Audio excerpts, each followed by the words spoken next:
জলাভূমি যেখানে জল ন্যাচারালি জমা হয় সেটারে কয় ওয়েটল্যান্ড। আক্রমণাত্মক প্রজাতি এইগুলা ওয়েটল্যান্ডর মানে জলের যেটা রিচার্জ হয় সেটা জলাভূমিতে হয়। বাড়ির অনুষ্ঠানের যত সব আবর্জনা এই জলাভূমিতে। রাঙ্গামাটি এমই স্কুলের ছাত্রছাত্রীরা বিশ্ব জলাভূমি দিবস উপলক্ষে একটি ছোট র্যালির আয়োজন করেছে এবং এই র্যালি করে ওরা জলাভূমি অঞ্চল পরিদর্শনে আজকে যায়। এখানে আমরা দেখতে পাচ্ছেন হেডমিস্ট্রেস এবং অন্যান্য সহকারী শিক্ষিকা আমাদের সঙ্গে আছেন। Good morning all. আজকে আমরা আসছি ইস্ট রাঙ্গামাটি এমই স্কুল থেকে এখানে একটি ওয়েটল্যান্ড পরিদর্শনে। যেহেতু ওয়ার্ল্ড ওয়েটল্যান্ড ডে উপলক্ষে আমাদের eco club east Rangamati ME স্কুলে প্রোগ্রাম করতে হয়, তো আমরা ছাত্রছাত্রীদেরকে নিয়ে এখানে একটি রাঙ্গামাটি অঞ্চলে থাকা একটি ওয়েটল্যান্ড বা জলাভূমিতে আমরা এসেছি। এখানে এসে আমরা আজকে দেখব কি কি আছে না আছে। প্রতি বছর 2 ফেব্রুয়ারি তারিখটি ওয়ার্ল্ড ওয়েটল্যান্ড ডে হিসেবে পালন করা হয় এবং এইটা দিন আইলো করতে গিয়া যে ইরানের একটা শহর রামসর, সেই শহরও 1971 সনে 2 ফেব্রুয়ারি বিশ্বর বিজ্ঞানীরা এক জায়গা তুই একটা সিদ্ধান্ত লইছেন যে ওয়েটল্যান্ডগুলা কীভাবে সংরক্ষণ করা যায়। তো দেখা গেছে জলাভূমি যেখানে জল ন্যাচারালি জমা হয় সেটারে কয় ওয়েটল্যান্ড আর বা জলাভূমি। এবং এইগুলির গুরুত্ব আমাদের সমাজে কি আছে, এইগুলি হলো আমাদেরকে রিক্রিয়েশনাল ভ্যালু দেয়। আমোদ প্রমোদের জন্য আমরা এই জল ব্যবহার করি। ইকোনমিক ইম্পর্টেন্স এগুলির আছে। এখানে মাছ চাষ হয়, বিভিন্ন ধরনের প্রাণীগুলো বসবাস করে। তাছাড়া আছে মাইগ্রেটরি বার্ডগুলি আসে। আর ওয়াটার পিউরিফিকেশন এগুলি ন্যাচারালি হয় এই ওয়েটল্যান্ডের মাধ্যমে। তাছাড়া মাটির নিচে ভূগর্ভের জলগুলা এখানে মানে আবার রিচার্জ হয়। তো এইভাবে অনেক গুরুত্ব আছে ওয়েটল্যান্ডের। তো আজকে আমরা এখানে ইস্ট রাঙ্গামাটি এমই স্কুল থেকে এলাম। আমরা এখানে একটি মানে বিলপার অঞ্চলে একটি আছে ওয়েটল্যান্ড, সেটা ন্যাচারাল, কিন্তু আজকে মানুষের বিভিন্ন কার্যক্রমের জন্য এইগুলি ভরে আসছে। এবং আমরা দেখতে পাচ্ছি চারিদিকে যদি তাকাই এখানে অনেক ধরনের মানে আমরা মানে দেখতে পাচ্ছি মানুষের ঘরের সব জাবড়া আবর্জনাগুলো এখানে ফেলে দেয়। তো যার কারণে ওয়েটল্যান্ডের যে মানে স্বাস্থ্য যেটা এটা নষ্ট। ওয়েটল্যান্ডের স্বাস্থ্য মানে কি, ওয়েটল্যান্ড বা এই জলাভূমির যে তার নিজের যেটা ইকোসিস্টেম সেটা নষ্ট হয়ে যায় গিয়ে।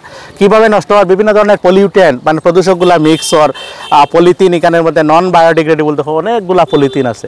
তো পলিথিনগুলো এখানেও মাছেরও ক্ষতি হইব, খাকলা একগু থাকলে তারও ক্ষতি হইব, সাপ থাকলে তারও ক্ষতি হইতেছে। এইভাবে নানান ধরনের ক্ষতি হয়। আর তাছাড়া আছে এখানে ওই যে জার্মানি যেটা, এটা দেখো ইনভেসিভ মানে স্পিসিস মানে আক্রমণাত্মক প্রজাতি। এইগুলা কি করে, এইগুলা ওয়েটল্যান্ডর মানে হেলথ নষ্ট করে। তাছাড়া আছে আমরা এইটারে সংরক্ষণ করতাম। আজকে যেহেতু 2 ফেব্রুয়ারি তারিখ এই দিনটি পালন করা, তো আমরা এখানে তোমরা লইয়া আওয়ার কারণ হইলে তোমরা এটা সম্পর্কে জানতে বুঝতে, ঠিক আছে, ওয়েটল্যান্ডের গুরুত্ব কি, আমরা ওয়েটল্যান্ডের সংরক্ষণ করতাম। আমরা এখন তা কি আর জাবলায় আবর্জনা এগুলা ফেলাইতাম না, কেউ ফেলাইলে আমরা তারা না করতাম, বুঝাইতাম। এগুলো আমরা পরিবেশের ভারসাম্য রক্ষা করে।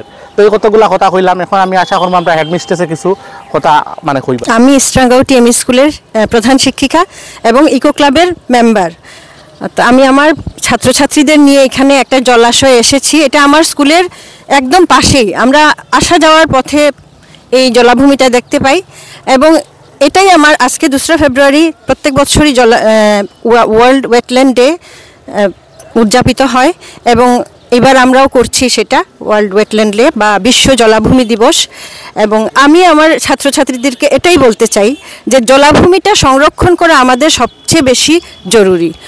আজকাল পৃথিবীতে জলের পরিমাণটা তোমরা সবাই জানো, আমরা অনেকে জল পাই না, পানীয় জল যেটা আমাদের অনেকের বাড়িতেই টিউবওয়েল বা যেগুলো যে বোরিং আমরা বলে থাকি সেগুলো ফিট করা হয়, কিন্তু অনেক স্থানে কি হয় জল পাওয়া যায় না। সেই জলের যেটা রিচার্জ হয় সেটা এই জলাভূমিতে হয় এবং সেই জন্যই আমাদের জলাভূমিটা সংরক্ষণ করা উচিত। এবং আমি বলবো প্রত্যেক ছাত্রছাত্রীদেরকে তোমরা এই দিনে একটা সংকল্প নেবে যে তোমরা নিজেরাও অপরিষ্কার করবে না, কারণ এটা পরিবেশের পরিপন্থী।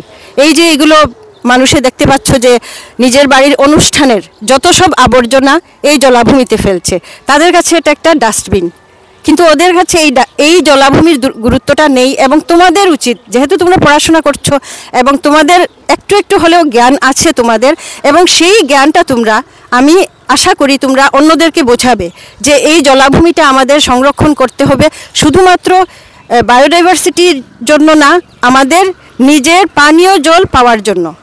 আমরা বেশিরভাগ কী করি, আমরা গ্রামের মানুষে পুকুর ব্যবহার করে অন্য কাজে, কিন্তু খাওয়ার জলটা আমরা বেশিরভাগ এইগুলো টিউবওয়েল ফিট করে এই জলগুলো আমরা খাই।